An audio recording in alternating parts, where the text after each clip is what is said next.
po sa inyong lahat. Ako nga po pala si Charlene Celio, ang representative ng Purok 4. Kababaihan may patutunayan. Kababaihan, di man mapansin ng iba ngunit may gustong patunayan. Di man makita ng mga mata ngunit may pusong gustong ipaglaban. Wala bang nakakapansin sa mga kaya naming gawin? O sadyang bulag lang kayo para di kami pansinin? Anong kayang gawin ng iba na di nyo sa amin makita? Kung pare-pares lang naman tayong naghihirap at nagdudusa. Mga magulang na sinasakripisyo ang kanilang kasiyahan para sa kaniyang mga anak, dahil ang kanyang asawa ay lulong sa bisyo at alak. Halos mapabayaan ang sarili, magampanan lamang ang responsibilidad, ngunit walang suporta ng asawa na kanyang hinahangad. Isang nanay na ng ibang bansa para mapabuti ang lagay ng pamilya.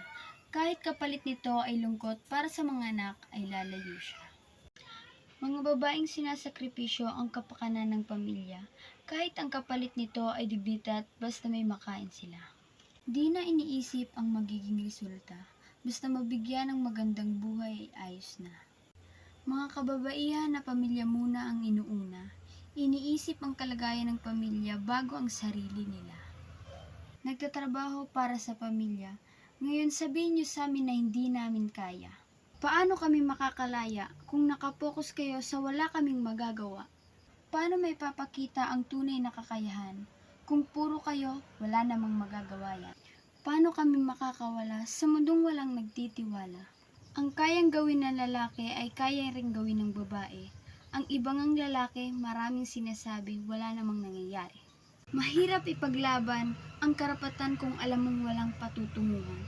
Pero mas mahirap kung di mo ipaglaban kung alam mong meron kang patutunayan.